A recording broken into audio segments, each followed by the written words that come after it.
तो आज हम डिस्कस करेंगे सेल के बारे में। आपका जो कंप्लीट चैप्टर है वो आपका सेल के बारे में रहेगा। कि गुड आफ्टरनून मृदुल।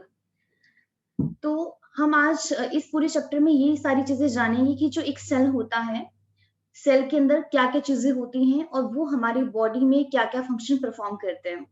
क्या सारे ऑर्गेनिज्म में सेम टाइप के सेल होते हैं या फिर डिफरेंट टाइप के होते हैं? उनका फंक्शंस क्या है? उनका डिटेल हम सारी चीजें जानेंगे। तो जैसे आपने 9th क्लास में भी सेल चैप्टर किया होगा और नाम से ही आपको पता चल रहा है, cell the unit of life. मतलब लाइफ की यूनिट है, बेसिक यूनिट है, एक फंडामेंटल यूनिट है। मतलब एक सेल के बिना लाइफ पॉसिबल ही नहीं है। अगर आप अपने आसपास बहुत सारी चीजें देखते हो, आप लिविंग भी देखते हो, नॉन लिविंग भी, बट इंपॉर्टेंट चीज ये है कि अगर कोई भी लिविंग ऑर्गेनिज्म है और एक हमारे पास नॉन लिविंग है, उसको लिविंग कौन बना रहा है और उसको नॉन लिविंग कौन बना रहा है। ठीक है, बहुत सारे बैक्टीरिया से लेके आप सिंपल, मतलब आप बहुत सारे कॉम्प्लेक्स चीजों की तरफ आ जाओ। आपने सुना होगा जो बैक्टीरिया हो गया, फंजाई होगी, बहुत ही सिंपल ऑर्गेनिज्म होते हैं। लेकिन अगर हम जैसे जैसे हम आपके हाई लेवल के ऊपर जाते हैं, जैसे ह्यूमन बीइंग की बात करते हैं, तो ह्यूमन बीइंग तो काफी ज्यादा कॉम्प्लेक्स होते हैं जो छोटे बैक्टीरिया है इनके कंपैरिजन में। तो बहुत सारे ऑर्गेनिज्म ऐसे हैं जिनकी एंटायर बॉडी सिंगल टाइप के सेल से बनी होती है। बट कुछ ऑर्गेनिज्म ऐसे हैं जिनकी बॉडी मल्टीपल टाइप के सेल से बनती है। जैसे आपने थोड़ा सा आपको आइडिया होगा इसके बारे में, अगर हम अपनी ही बात करते हैं, जो हमारा डाइजेस्टिव सिस्टम होता है उसमें कुछ और टाइप के सेल होते हैं जो डाइजेशन में हेल्प करते हैं। एक्सक्रीशन के लिए अलग सेल्स होते हैं, जैसे नेफ्रॉन हो गया। एक्सचेंज ऑफ गैसेस के लिए एल्वोलाई है। तो आप देख रहे हो कि कोई ऑर्गेनिज्म जितना ज्यादा कॉम्प्लेक्स है, उसकी बॉडी में उतने डिफरेंट टाइप के सेल ही है। वहां पे हमने क्या किया है, हमने हमने वहां पे डिवीजन ऑफ लेबर कर दिया। मतलब सबको काम दे दिया कि आपका फंक्शन ये होगा, आपका फंक्शन ये होगा। लेकिन जो बहुत ही सिंपल ऑर्गेनिज्म होते हैं ना, जैसे बैक्टीरिया वगैरह, उसमें ऐसा नहीं होता। एक सिंगल सेल ही होता है और सारी एक्टिविटी वही परफॉर्म करता है। जैसे आप यहाँ पे देख सकते हो कि यहाँ पे एनसीईआरटी में एक छोटा सा पैराग्राफ लिखा गया है कि अगर आप में आसपास देखते हो, आप लिविंग चीजें भी देखते हो, नॉन लिविंग भी देखते हो, तो एक्चुअल में उसको एक लिविंग कौन बना रहा है। ठीक है, और अगर हम कह रहे हैं कि वो डेड है, तो वो डेड किस वजह से है। तो बस कहने का मतलब ये है कि जो भी ऑर्गेनिज्म लिविंग है वो किस वजह से है, due to the cell. Cell ही क्या होती है हमारे पास, बेसिक यूनिट होता है लाइफ का। और जितने भी ऑर्गेनिज्म है, चाहे वो सिंपल हो या कॉम्प्लेक्स हो, वो सारे के सारे सेल से ही बने होते हैं। लेकिन कुछ ऑर्गेनिज्म ऐसे हैं जिनकी बॉडी सिंगल सेल से बनी होती है, उनको हम कहते हैं यूनिसेलुलर ऑर्गेनिज्म। और बहुत सारे ऐसे हैं जिनमें मैनी सेल्स प्रेजेंट होते हैं, उन्हें हम कहते हैं मल्टी सेलुलर ऑर्गेनिज्म। जैसे आप यहाँ पे इस पिक्चर में भी देख सकते हो, ये यहाँ पे ये क्या है, ये बैक्टीरिया है। तो देखिए बैक्टीरिया देखिए कितना ज्यादा टाइनी है, वो कितना ज्यादा स्मॉल है। और स्मॉल के साथ साथ ये इतना ज्यादा स्मॉल है कि इसको हम नेकेड आई से देख भी नहीं सकते हैं। बट सोचो, इसकी पूरी बॉडी भी एक सेल से बनी है। और अगर हम बात करते हैं एक बहुत ही कॉम्प्लेक्स ऑर्गेनिज्म की, जैसे एक बेबी हो गया, एक हमारे पास एक क्या हो गया, बेनियन ट्री हो गया। तो ये इतने ज्यादा कॉम्प्लेक्स है कि इसमें बहुत सारे सेल हैं।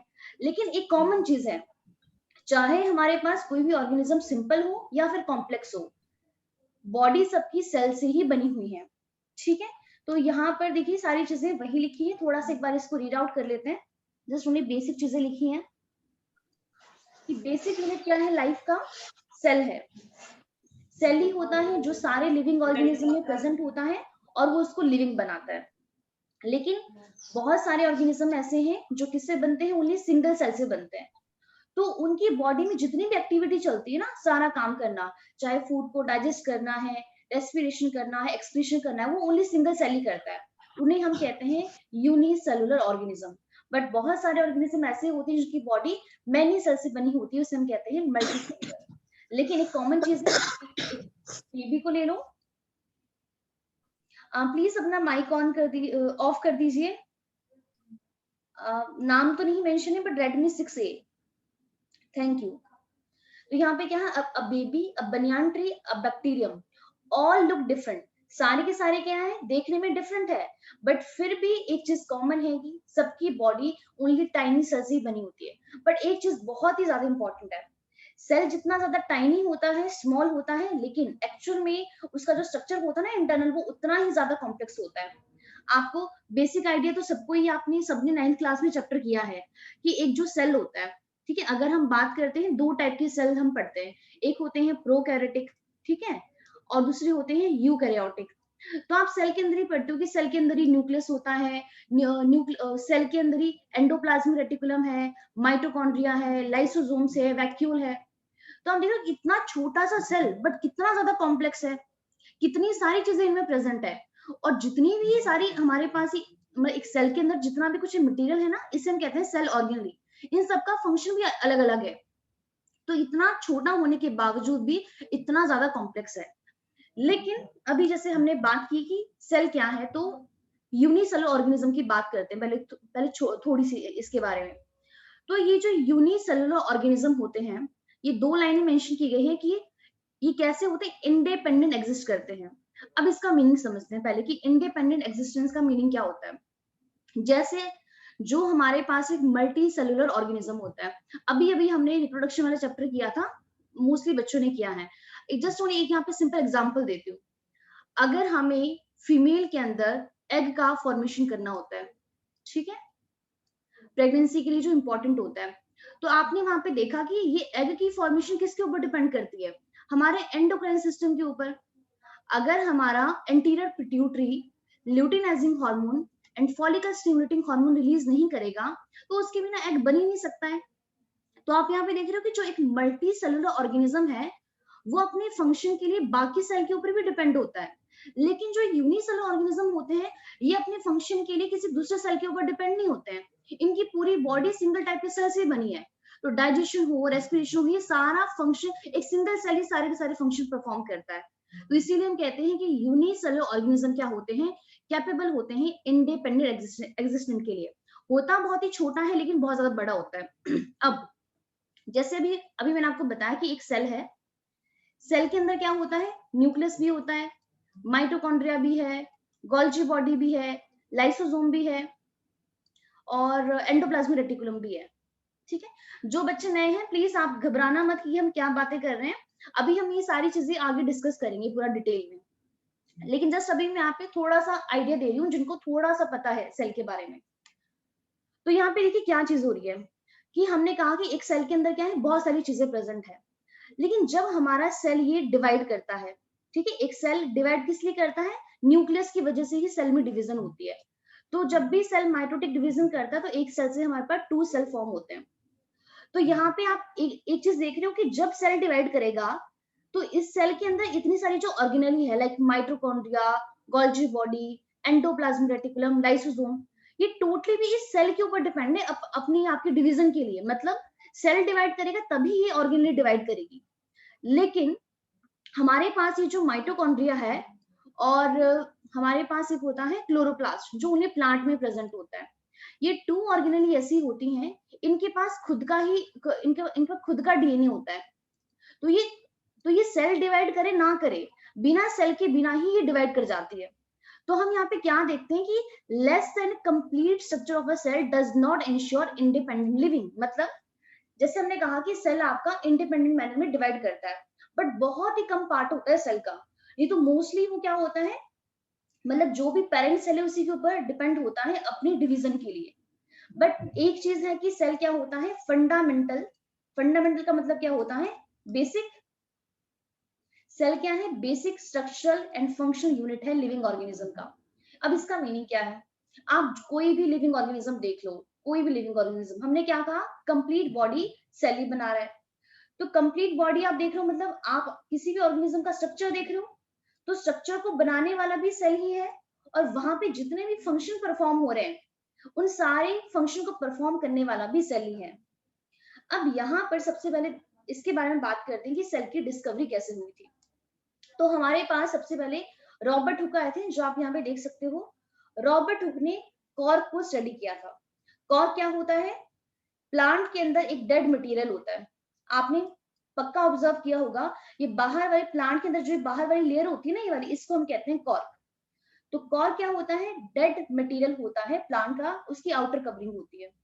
तो रॉबर्ट हुक ने क्या काम किया, इस कॉर्क को स्टडी किया। लेकिन कॉर्क कैसा है, डेड मटेरियल है, इस चीज का ध्यान रखना। तो रॉबर्ट हुक ने सबसे पहले सेल की डिस्कवरी की थी कॉर्क का मटेरियल यूज करके। अब इन्होंने किसको यूज किया, डेड मटेरियल। लेकिन क्वेश्चन कई बार पूछा जाता है कि सेल को सबसे पहले लिविंग सेल को किसने डिस्कवर किया। तो हमारे पास ये अलग से साइंटिस्ट है जिनका नाम है एंटन वॉन लिवेनहॉक। इन्होंने सबसे पहले लिविंग सेल को स्टडी किया है। लेकिन अगर हम नॉर्मली पूछे लिविंग या नॉन लिविंग की बात ना करें, तो सबसे पहले सेल को डिस्कवर किया है रॉबर्ट हुक ने। बट जिस सेल को इन्होंने डिस्कवर किया था वो कैसा था, डेड था। तो लिविंग को किसने डिस्कवर किया, लिवेनहॉक ने, एंड डेड को किसने किया था, रॉबर्ट हुक ने। अब इन्होंने क्या काम किया, कैसे इन्होंने डिस्कवरी की। अगर आप ईयर देखो तो आप ईयर से देख सकते हो 1665 की। उस टाइम पे तो साइंस इतनी ज्यादा डेवलप थी भी नहीं, आज तो कितनी ज्यादा डिस्कवर हुई है। बट उस टाइम पे मतलब बहुत ही कम स्टडी, मतलब साइंस के बारे में हमें ज्यादा नॉलेज थी ही नहीं, बहुत ही कम थी। तो 1665 की बात है, रॉबर्ट हुक ने सबसे पहले सेल को डिस्कवर किया। और कैसे किया, जो भी आपने देखा कॉर्क, उन्होंने कॉर्क लिया और उसके बहुत ही पतले पतले हिस्से किए, बहुत ही थिन स्लाइस किए उसकी। और थिन स्लाइस करने के बाद उन्होंने एक माइक्रोस्कोप के अंदर उसको देखा। अब माइक्रोस्कोप कौन सा था, कंपाउंड माइक्रोस्कोप, खुद ही बनाया हुआ माइक्रोस्कोप था, ज्यादा इसकी मैग्निफिकेशन थी नहीं। तो जब इन्होंने सेल को वहां पे स्टडी किया, तो उन्होंने क्या चीज नोटिस की, इनको कुछ इस तरीके का स्ट्रक्चर यहाँ पे नजर आया, जो आप यहाँ पे राइट साइड में देख पा रहे हो। ये आपको लग रहा है हनी कॉम्ब की तरह लग रहा है, जो हमारे पास मधुमक्खी का छाता होता है उसकी तरह नजर आ रहा है। तो इनको कुछ इस तरीके का स्ट्रक्चर वहां पे नजर आया। अब इन्होंने क्या देखा कि जो भी इनको यहाँ पे स्ट्रक्चर नजर आया, जिसको हमने कहा हनी कॉम्ब की तरह कुछ नजर आ रहा है। अब इन्होंने कहा कि इसमें छोटे छोटे से ना ऐसे कंपार्टमेंट्स बने हुए हैं, छोटे छोटे से रूम बने हुए हैं। और इन सारे कंपार्टमेंट्स को एक वॉल है जो क्या कर रही है, यहाँ पे कवर कर रही है साइड से। इन्होंने ये सारी चीजें वहां पे देखी, लेकिन ये मटेरियल कैसा था, डेड था। तो अब एक्चुअल में होता क्या है कि जो सेल है वो आपका एक ना लैटिन वर्ड से डिस्क्राइब किया गया है, जिसका मतलब होता है स्मॉल रूम। सेल वर्ड कहां से डिराइव किया गया है, लैटिन वर्ड से। और लैटिन वर्ड है, एक है सेलुला, सेलुला या फिर सेलुले, जिसका मीनिंग होता है स्मॉल रूम। तो जब इन्होंने कॉर्क को स्टडी किया था, तो इनको भी यहाँ पे छोटे छोटे रूम ही नजर आ रहे हैं, स्मॉल स्मॉल रूम। और जितने भी ये रूम है, इन सारे रूम को एक वॉल सेपरेट कर रही है, मतलब सॉरी वॉल कवर कर रही है। और ये वॉल कौन सी थी, हमारे पास सेल वॉल थी। आपको पता होगा cell wall only plant cell में ही प्रेजेंट होती है, एनिमल सेल में नहीं होती है। और इन्होंने प्लांट का ही मटेरियल लिया था। तो यहाँ पे क्या चीजें हैं, 1665 की बात है, इंग्लिश साइंटिस्ट थे, नाम क्या है, Robert Hooke, saw the cell for the first time a thin slice of cork. तो कॉर्क को क्या किया उन्होंने, बहुत इसके थिन स्लाइस बनाए, बहुत ही पतले पतले। और कहाँ पे देखा, कंपाउंड माइक्रोस्कोप, ये वाला माइक्रोस्कोप था जिसके अंदर उन्होंने देखा था। आपको भी शायद ये लग भी नहीं रहा होगा कि ये माइक्रोस्कोप है, बट उस टाइम पे यही वाला माइक्रोस्कोप था जो रॉबर्ट हुक ने यूज किया था। So he observe the thin structure of thin slice of cork. And cork क्या होता है, डेड प्लांट स्ट्रक्चर होता है। So he observe that cork had several tiny compartment. वहां पे उन्हें क्या नजर आए, बहुत सारे छोटे छोटे कंपार्टमेंट नजर आए। तो उन्होंने इसे क्या कहा, सेलुले कहा और सेल कहा। बिकॉज सेल कहां से डिराइव हुआ है, एक लैटिन वर्ड से जिसका मीनिंग होता है small room. However, the cell discovered by Robert Hooke were dead and only cellulose walls were visible. इसका मीनिंग क्या है, हमने क्या कहा, छोटे छोटे रूम है, और इन छोटे छोटे रूम को कौन कवर कर रहा है, एक वॉल कवर कर रही है। इस वॉल को हम क्या कहते हैं, सेल वॉल कहते हैं। अब आपको पता होगा जो सेल वॉल है, सेल वॉल किससे बनी होती है, सेलुलोज से। एक हमारे पास सेलुलोज क्या होता है, इट इज अ पॉलीसेकेराइड। तो हमने क्या देखा यहाँ पे कि जो डेड है और वहां पे क्या चीज उनको मिला, सेलुलोज ही मिला। लेकिन क्या हुआ 1665 के बाद, हमारे पास आते हैं लिवेनहॉक। जो अभी भी मैंने आपको बताया कि लिवेनहॉक कब आए, 1674 में, जो एक डच के साइंटिस्ट थे। और इन्होंने सबसे पहले स्टडी किया लिविंग सेल को for the first time with the help of improved microscope which he himself had made. अब आप देख सकते हो यहाँ पे, ये हमारे पास लिवेनहॉक का माइक्रोस्कोप है। अब ये भी सेम आपको लग नहीं रहा होगा कि ये माइक्रोस्कोप है, लेकिन लिवेनहॉक ने ये माइक्रोस्कोप खुद ही बनाया था। आप यहाँ पे देख पा रहे हो, देखो यहाँ पे इन्होंने लेंस रखा है, यहाँ पे सैंपल होल्डर है, फोकस नोब है। जैसे आज आप देखो ना माइक्रोस्कोप को, उसमें कितनी सारी चीजें होती है सेट करने के लिए, नीचे स्लाइड होती है, लेंस आप सेट कर सकते हो, उसकी मैग्निफिकेशन इंक्रीज या डिक्रीज कर सकते हो, सैंपल को आप वहां पे अच्छे तरीके से होल्ड कर सकते हो। तो ये सारी चीजें इन्होंने खुद ही बनाया था, लिवेनहॉक ने माइक्रोस्कोप खुद ही डिजाइन किया था। तो इन्होंने क्या किया, इन्होंने सबसे पहले लिविंग सेल को स्टडी किया। तो ये ना बहुत ही इंपॉर्टेंट चीज है। कई बार क्वेश्चन में यही पूछा जाता है कि सबसे पहले लिविंग सेल को किसने डिस्कवर किया, तो हमारा आंसर वही होता है Robert hook. But Robert Hooke ने डेड सेल को डिस्कवर किया था एंड लिविंग सेल को किया था लेवनहॉक ने। और कैसे किया था, उन्होंने खुद ही माइक्रोस्कोप बनाया था। तो आप यहाँ पे देख सकते हो, यहाँ पे सारी चीजें वही लिखी है। 1674 में कौन आए, एंटन वॉन लेवनहॉक आए, ठीक है। एंड डच के थे, ये डच साइंटिस्ट थे। स्टडी किया लिविंग सेल को for the first time with the help of improved microscope which he himself had made. Though he was the first one to observe cell, but he did not use the term cell. अब ये चीज भी important है, इन्होंने cell को discover जरूर किया लेकिन इन्होंने इसको नाम नहीं दिया था कि ये सेल है। लेकिन ये था कि सबसे पहले इन्होंने डिस्कवर किया था और एक्चुअली में इन्होंने ना आरबीसी को स्टडी किया था। अब उसके बाद हम बात करते हैं सेल थ्योरी की। सेल थ्योरी में कि एक्चुअल में सेल क्या होता है, सेल की बेसिस पे कुछ थ्योरी दी गई। तो हमारे पास ना दो साइंटिस्ट थे और दोनों ही साइंटिस्ट थे जर्मन के। एक थे बॉटनिस्ट, तो आपको पता होगा बॉटनिस्ट कौन होते हैं, जो प्लांट की स्टडी करते हैं। और दूसरे थे हमारे पास जर्मन की थे, वो थे जूलॉजिस्ट। तो जूलॉजिस्ट कौन होते हैं, जो एनिमल्स की स्टडी करते हैं। अब दोनों ने देखिए क्या काम किया। जो जूलॉजिस्ट थे जिनका नाम है थियोडोर श्वान, एनिमल के जितने भी डिफरेंट डिफरेंट पार्ट्स होते हैं ना, जैसे आप यहाँ पे इस पिक्चर में देख सकते हो, अपनी बॉडी के सारे पार्ट ले लो आप, उन सबको स्टडी किया और इन्होंने एक ही चीज पाई कि एक एनिमल के अंदर जितने भी डिफरेंट डिफरेंट बॉडी पार्ट होते हैं, सारे के सारे सेल से बने होते हैं। All body are made up of cell. चाहे हमारी बॉडी में छोटा ऑर्गन हो, बड़ा हो, सिंपल हो, कॉम्प्लेक्स हो, जैसा मर्जी हो, लेकिन सारे एनिमल के अंदर एक कॉमन चीज है कि वो सारे किससे बने हुए, सेल से बने हुए हैं। अब उसके बाद जो हमारे पास ये स्काल्डन थे, मैथ्यूस जैकब स्काल्डन, इन्होंने भी क्या काम किया, प्लांट के जो भी पार्ट्स होते हैं, जैसे आपको पता है प्लांट का ही पार्ट रूट होता है, स्टेम हो गया, फ्रूट हो गया, लीफ हो गया, फ्लावर हो गया, इन सब ने इन्होंने भी क्या काम किया, जितने भी पार्ट्स है प्लांट के सबको स्टडी किया। और वहां पे एक ही चीज कॉमन देखी कि हमारे पास जितने भी पार्ट है प्लांट के, वो सारे के सारे सेल से बने हुए हैं। तो एक चीज तो इनको कंफर्म हो गई कि जितने भी लिविंग ऑर्गेनिज्म हैं, चाहे वो आपका प्लांट हो, आपका एनिमल हो, या फिर बैक्टीरिया हो, वायरस हो, जो मर्जी हो, सारे के सारे किससे बने होते हैं, सेल से बने होते हैं। लेकिन यहाँ पे क्या है, ईयर भी यहाँ पे बहुत ज्यादा इंपॉर्टेंट है कि कब कब इन्होंने काम किया। तो यहाँ पे देखिए जो मैथ्यूस जैकब स्काल्डन थे, 1838 में इन्होंने क्या ऑब्जर्व किया, different parts of the plant under the microscope. Obvious सी बात है, माइक्रोस्कोप के अंदर ही देखिए पता चला, and found that all of them were made up of cell. सारे के सारे किससे बने, सेल से बने। 1838 में ही स्काल्डन ने काम किया और 1839 में किसने काम किया, श्वान ने। तो इन्होंने भी ऑब्जर्व किया कि parts of the animal body and notice that they were also made up of cell. अब आपने यहाँ पे एक चीज नोटिस की कि सबने इसी के बारे में बात की कि सारी लिविंग ऑर्गेनिज्म की बॉडी सेल सेल से बनी हुई है, लेकिन अब तक किसी ने ये नहीं कहा कि जो न्यू सेल है वो आपके कैसे फॉर्म होते हैं। मान लेते हैं हमारी बॉडी में कोई इंजरी हो रही है, तो इंजरी होने के बाद क्या होता है, हमारी बॉडी रिकवर करती है। या फिर जब किसी एक बेबी का बर्थ हुआ, तो वो उतना छोटा का छोटा तो नहीं रहता है, डे बाय डे क्या होता है, उनकी बॉडी इंक्रीज होती है। तो वो बॉडी इंक्रीज कैसे हो रही है, न्यू सेल कैसे बन रहे हैं, तो उसके लिए हमारे पास एक साइंटिस्ट आते हैं जिनका नाम, ये भी जर्मन के ही थे, लेकिन आप ईयर देख सकते हो, हमारे पास जो स्काल्डन थे वो आए थे 1838 में, इन्होंने बात की, 1839 में बात की श्वान ने, लेकिन उसके बाद 1858, इतने सालों बाद कौन आए हमारे पास, विर्चो आए, रुडोल्फ कार विर्चो 1858 में। और इन्होंने दोबारा स्टडी किया सारे लिविंग सेल को, और इन्होंने क्या कहा कि जितने भी लिविंग सेल हैं वो आपके कहां से फॉर्म होते हैं, from the pre existing cell.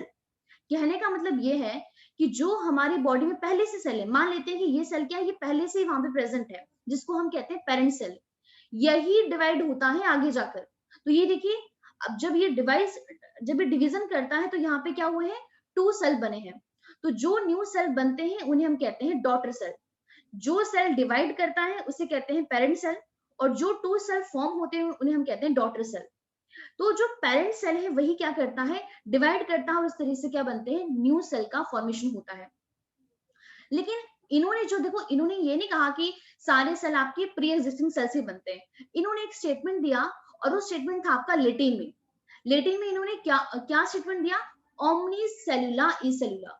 बाद में इसको ट्रांसलेट किया गया और ये पता चला कि इसका मीनिंग होता है कि all cells arise from pre existing cell. तो जितने भी न्यू सेल बनते हैं वो कहां से बनते हैं, ओल्डर सेल से बनते हैं, जो हाँ पहले से ही प्रेजेंट है। तो यहाँ पे आप देख पा रहे हो कि सेल के ऊपर यहाँ पे 3 मेन साइंटिस्ट का नाम आता है। सबसे पहले आता है स्कल्डन का, जिन्होंने प्लांट को स्टडी किया, फिर आता है श्वान का, जिन्होंने एनिमल को स्टडी किया, और फिर लास्ट में आता है रुडोल्फ कार्ल का, जिनका नाम आता है, जो हमें ये बताते हैं कि न्यू सेल का फॉर्मेशन कैसे होता है। तो इन तीनों साइंटिस्ट की जो भी स्टेटमेंट थी, उसी के बेसिस पे ही क्या बनती है, सेल थ्योरी बनती है। तो सेल थ्योरी देखिए हमें क्या क्या बारे में बताती है। तो सेल थ्योरी के यही मेन पॉइंट्स हैं जो अभी भी हम यहाँ पे डिस्कस किए, कि जितने भी लिविंग थिंग्स हैं, सिंपल टू कॉम्प्लेक्स, सारे किससे बने होते हैं, सेल से बने होते हैं। अब आप जिस भी XYZ ऑर्गेनिज्म को देख रहे हो, उसका स्ट्रक्चर हो गया, उसका पूरा का पूरा स्ट्रक्चर भी कौन बना रहा है, सेल ही बना रहे हैं। और उनकी बॉडी में जितने भी फंक्शन होते हैं, वो सारे फंक्शन भी कौन परफॉर्म करता है, सेल ही परफॉर्म करता है।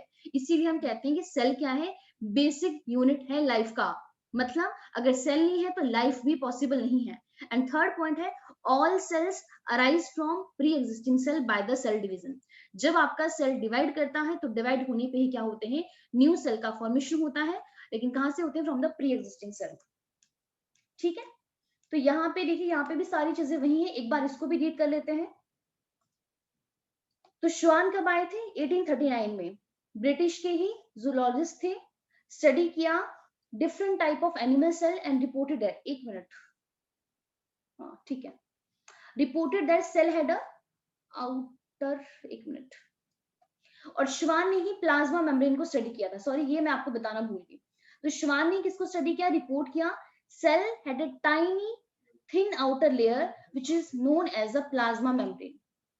अब यहाँ पर अगर हम कोई भी सेल मान लेते हैं, XYZ, जितने भी सेल हैं, उन सब की एक बाउंड्री तो होती ही है। उस बाउंड्री को हम क्या कहते हैं, प्लाज्मा मेम्ब्रेन कहते हैं। और प्लाज्मा मेम्ब्रेन सब में प्रेजेंट होती है, चाहे कोई सेल प्लांट का हो, एनिमल का हो, कोई भी हो। तो प्लाज्मा मेम्ब्रेन को स्टडी किसने किया था, श्वान ने किया था। तो ये चीज भी काफी इंपॉर्टेंट है कि प्लाज्मा मेम्ब्रेन की डिस्कवरी किसने की थी, श्वान ने की थी, क्योंकि ये थे भी ब्रिटिश के जूलॉजिस्ट थी। और एनिमल सेल को स्टडी करके इन्होंने प्लाज्मा मेम्ब्रेन को क्या किया था, डिस्कवर किया था। So he also concluded based on his study on the plant tissue that the presence of cell wall is unique character of the plant cell। तो ये पॉइंट भी काफी ज्यादा इंपॉर्टेंट है कि श्वान ने ही बताया कि जो सेल वॉल है वो प्लांट के अंदर एक यूनिक कैरेक्टर होता है, जो हमारे पास एनिमल सेल में प्रेजेंट नहीं होता। So on the basis of this, Schwann proposed the hypothesis that body of animal and plants are composed of cell and product of cell। तो इन दोनों ने ही मिलकर क्या दी थी, हमें सेल थ्योरी को दिया था। लेकिन एक्चुअल में जो हमारे पास जो विर्चो है, जो उन्होंने स्टेटमेंट दिया था, उसको भी हम सेल थ्योरी में क्या करते हैं, कंसिडर करते हैं।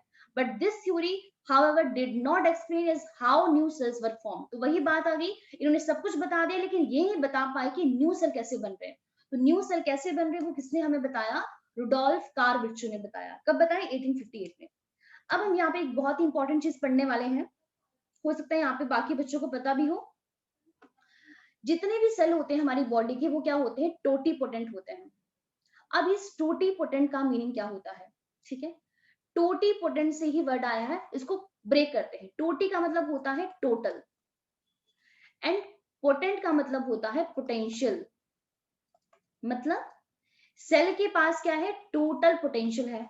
अब किसका पोटेंशियल है, कि वो एक एंटायर बॉडी का फॉर्मेशन कर सकता है। तो टोटीपोटेंसी क्या होती है, अब इसको समझते हैं यहाँ पे। अब जिसको उसके बारे में आइडिया है उसको पता चल जाएगा। हो सकता है किसी किसी को मतलब थोड़ा सा बेसिक आइडिया ना हो रिप्रोडक्शन के बारे में, तो थोड़ी सी प्रॉब्लम आ सकती है उनको उसको समझने के लिए। यहाँ पे देखिए क्या है, यहाँ पे क्या दिखाया गया, ये एग है, और एग को ही हम क्या कहते हैं, oocyte, इसे सेकेंडरी oocyte भी कहते हैं। स्पर्म आता है, इसको पेनिट्रेट करता है, और यहाँ पे फ्यूजन हो जाता है, फर्टिलाइजेशन हो जाता है। फर्टिलाइजेशन होने के बाद क्या बनता है, सबको पता है, जाइगोट की फॉर्मेशन होती है। जब जाइगोट बन गया तो जाइगोट क्या करता है, ये भी अब डिवीजन करता है, डिवाइड करता है। तो डिवाइड होने के बाद वो एक स्ट्रक्चर बनाता है जिसे हम कहते हैं मोरुला। तो हमारे पास जाइगोट टू मोरुला जितने भी सेल बनते हैं वो सारे क्या होते हैं, टोटीपोटेंट होते हैं। टोटीपोटेंट का मतलब ये है, जैसे हमारे पास ये सेल मान लेते हैं, ये क्या है। अब जिन बच्चों ने रिप्रोडक्शन वाला चैप्टर किया उनको तो अच्छे से समझ में आ जाएगा, लेकिन जो बच्चे न्यू एनरोल हुए हैं शायद उनको ये बात अच्छे से समझ में ना आए। आपको पता है जाइगोट के बाद क्या बनता है, मोरूला बनता है, और मोरूला में कितने सेल होते हैं, 8 सेल होते हैं। तो इसका सिंपल सा मतलब ये है कि आप इस जो मोरूला के अंदर सेल होते हैं, इन सेल को हम क्या कहते हैं, इन सेल को हम कहते हैं ब्लास्टोमेयर कहते हैं। तो आप यहां से कोई भी ब्लास्टोमेयर निकाल लो, कोई भी, उस ब्लास्टोमेयर सेल की कैपेबिलिटी है कि एक ह्यूमन बीइंग में जितनी भी एंटायर बॉडी होती है, उसका इम्यून सिस्टम होता है, नर्वस सिस्टम होता है, सर्कुलेटरी सिस्टम होता है, डाइजेस्टिव सिस्टम होता है, वो कंप्लीट बॉडी का फॉर्मेशन कर सकता है, एक सिंगल सेल ही। अगर आप इसको सारी कंडीशन प्रोवाइड करोगे ना, तो ये एंटायर बॉडी की फॉर्मेशन कर सकता है। तो ऐसा सेल जिसकी एबिलिटी है कि वो होल ऑर्गेनिज्म बना सकता है, पूरी की पूरी बॉडी।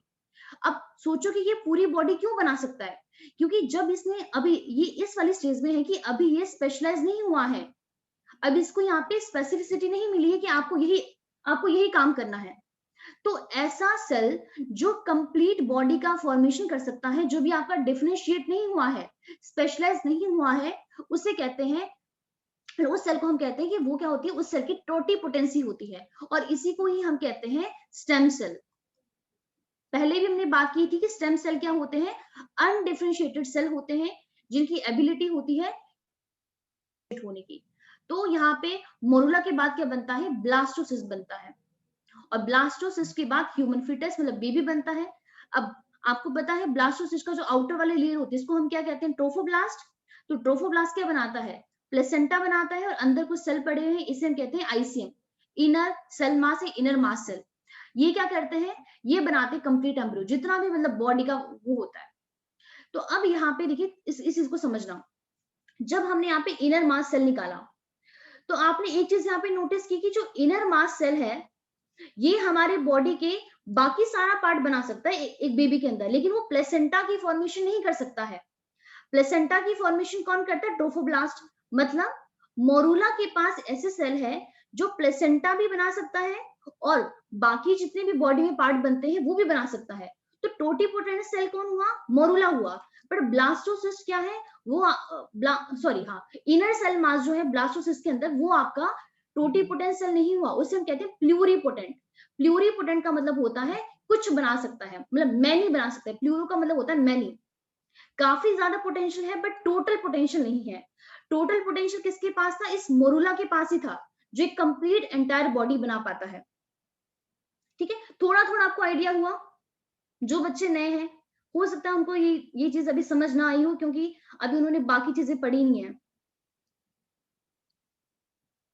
मतलब आपको टोटीपोटेंसी का मीनिंग पता चला कि ऐसा सेल जो यस टीचर। एंटायर बॉडी बना सकता है, उसको हम कहते हैं टोटीपोटेंस।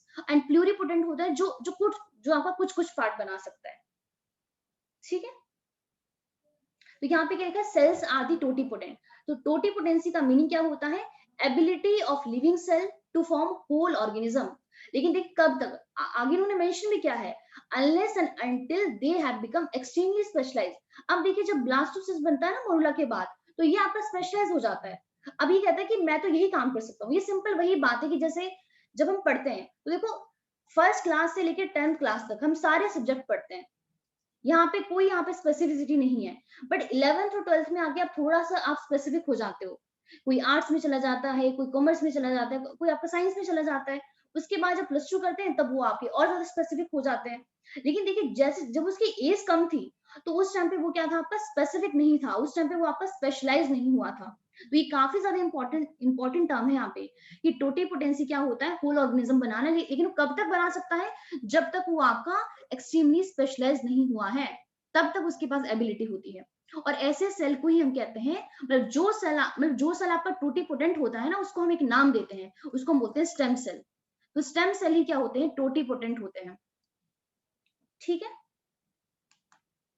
तो यहाँ पे आप देख सकते हो कि हमने यहाँ पे स्टेम सेल लिया है, और स्टेम सेल देखो ओनली हमारे पास सिंगल सेल है, बट अगर आप इनको सेपरेट सेपरेट तरीके से भी ग्रो करवाओगे ना, तो देखिए बॉडी के काफी सारे पार्ट बना पा रहा है, नर्व सेल बना पा रहा है, blood cell, liver cell, muscle cell. Only single cell के पास ही सारी की सारी एबिलिटी है यहाँ पे। ठीक है, अब हम यहाँ पे नेक्स्ट बात करेंगे ऑर्गेनाइजेशन ऑफ सेल की इन द लिविंग ऑर्गेनिज्म। मतलब सेल कैसे कैसे ऑर्गेनाइज होता है। जैसे एक बहुत सिंपल सी बात है कि अगर आप एक कोई भी एक लिविंग सेल को देख रहे हो, जैसे हम यहाँ पे ह्यूमन की बात कर रहे हैं, तो आप अगर हम इस ह्यूमन बीइंग की बॉडी से इसका कोई भी पार्ट निकाले, मान लेते हैं स्किन हमने ले लिया, हेयर की रूट्स ले ली, कहीं से भी इनकी बॉडी से कुछ पार्ट ले लिया, तो हमने क्या देखा कि पूरी एंटायर बॉडी किससे बनी हुई है? सेल से बनी हुई है। अब अगर आप इस सेल के अंदर देखो, तो ये वाला पोर्शन है, ये कौन है? ये न्यूक्लियस है। यहाँ पे ये क्या है? एंडोप्लाज्मिक रेटिकुलम है। और हमारे पास ये क्या है? ये लाइसोसोम्स, सॉरी ये है गोल्जी बॉडी। और यहाँ पे क्या है? छोटे-छोटे यहाँ पे राइबोसोम्स भी हैं। और जो ये स्ट्रक्चर नजर आ रहा है, ये हमारे पास माइटोकॉन्ड्रिया है। तो ह्यूमन की पूरी बॉडी किससे बनी? सेल से। लेकिन जब इस तरीके के सेल आपके कंबाइन हो जाएंगे ना, बहुत सारे सेल, ग्रुप हो जाएगा सेल का, सो उस ग्रुप ऑफ सेल को हम कहते हैं टिश्यू। एंड बहुत सारे टिश्यू कंबाइन होके क्या बनाते हैं? ऑर्गन बनाते हैं। एंड ऑर्गन के बाद क्या बनता है? ऑर्गन सिस्टम बनता है। जैसे एक सिंपल एग्जांपल लेते हैं कि जब हम बात करते हैं रेस्पायर करने की, कि हम कैसे एक्सचेंज करते हैं गैसेस का, तो क्या हमारा ओनली लंग्स ही उसमें पार्टिसिपेट करता है? ओनली लंग्स का ही रोल तो नहीं देखा गया है ना, प्रॉपर रेस्पिरेटरी सिस्टम इन्वॉल्व होता है। जब हम इनहेल या फिर एक्सहेल करते हैं, रेस्पिरेटरी सिस्टम क्या होता है? हमारे नॉस्ट्रल्स भी इन्वॉल्व होते हैं, जो ट्रैकिया हो गया वो भी इन्वॉल्व होता है, ब्रोंकाई और ब्रोंक्यूल्स होते हैं, लंग्स होते हैं। प्रॉपर हमारे पास क्या कि ऑर्गन के साथ साथ जो बाकी जो यहाँ पे ट्रैक है वो भी इन्वॉल्व होता है एक्सचेंज ऑफ गैसेस में, तो उसे हम कहते हैं ऑर्गन सिस्टम। तो यहाँ पे सबसे जो सिंपल यूनिट है वो है सेल। सेल कंबाइन होके बनाता है टिश्यू, टिश्यू कंबाइन होके बनाते हैं ऑर्गन, एंड ऑर्गन के बाद क्या बनता है? ऑर्गन सिस्टम बनता है, उसके बाद बनता है एक ऑर्गेनिज्म। तो यहाँ पे भी देखिए वही चीज लिखी कि कैसे ऑर्गेनाइजेशन होती है सेल की in the living organism. So cell in organism are grouped together. जब उनका ग्रुप होता है तो हमारे पास ग्रुप क्या बनाता है? टिश्यू बनाता है। टिश्यू के बाद क्या बनता है? ऑर्गन बनता है। ऑर्गन के बाद क्या बनता है? Organ system. अब जैसे यहाँ पे हमने पिक्चर में देखा था, हमारे पास ओनली हम किसकी बात कर रहे थे? बात कर रहे थे रेस्पिरेटरी सिस्टम की। लेकिन ह्यूमन बीइंग की बॉडी में क्या ओनली रेस्पिरेटरी सिस्टम ही होता है? डाइजेस्टिव सिस्टम भी होता है, एक्सक्रीटरी सिस्टम भी होता है, सर्कुलेटरी सिस्टम भी होता है, नर्वस सिस्टम भी होता है। तो जब ये सारे सिस्टम कंबाइन कर जाते हैं तो वो किसका फॉर्मेशन करते हैं? एक ऑर्गेनिज्म का फॉर्मेशन करते हैं। लेकिन ये बहुत इंपॉर्टेंट चीज है कि जो भी सेल है, सेल में क्या होती है? सेल के नंबर में, सेल के शेप में और साइज में क्या होती है? बहुत ज्यादा वेरिएशन होती है। वेरिएशन मतलब बहुत ज्यादा चेंज होता है। वैरायटी ऑफ सेल प्रेजेंट होते हैं एक हमारी बॉडी में। अगर हम बात करते हैं ओनली ह्यूमन, मतलब अपनी बात करते हैं, ह्यूमन की बात करते हैं, तो यहाँ पे क्या है? There is variety in the cell number, shape and size in different organism. Even cell within the same organism show enormous diversity in size, shape and the internal organization. इसका मीनिंग क्या है? जैसे एग्जांपल लेते हैं, आपका muscle का example लेते हैं। जैसे एक सेल हमारे पास मसल में है, सेम सेल मान लेते हैं एक्स सेल, और सेम सेल ही हमारे पास हमारे डाइजेस्टिव सिस्टम में भी है। अब हम जैसे हमने अभी कहा कि सेल के अंदर न्यूक्लियस होता है, माइटोकॉन्ड्रिया होता है, गोल्जी बॉडी है। तो क्या देखा गया है कि जो माइटोकॉन्ड्रिया का जो ज्यादा नंबर होता है ना, वो हमारे पास मसल में ज्यादा होता है, और जो डाइजेस्टिव सिस्टम में होगा उसका नंबर कम होगा। क्यों होगा? क्योंकि आपको पता है माइटोकॉन्ड्रिया से क्या मिलती है? एनर्जी मिलती है, ठीक है। और मसल को ही क्या करना है? मूव करना है, तो मूवमेंट के लिए ज्यादा एनर्जी चाहिए। तो आप देख सकते हो कि जो एक सेल है, एक सेम ऑर्गेनिज्म की बॉडी में भी, उसमें भी डाइवर्सिटी होती है कि वहां पे कितना उसका साइज होगा, कितना उसका नंबर होगा, क्या उसकी शेप होगी, ठीक है। अभी आपका ना 1 मिनट रह गया, तो ये ऑटोमेटिकली खुद ही डिस्कनेक्ट हो जाएगा। प्लीज आप दोबारा रिज्वाइन कर लेना।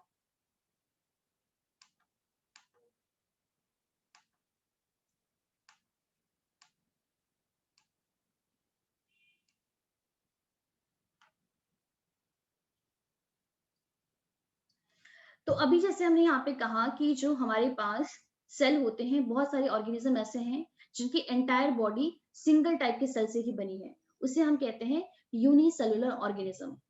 और बहुत सारे ऑर्गेनिज्म ऐसे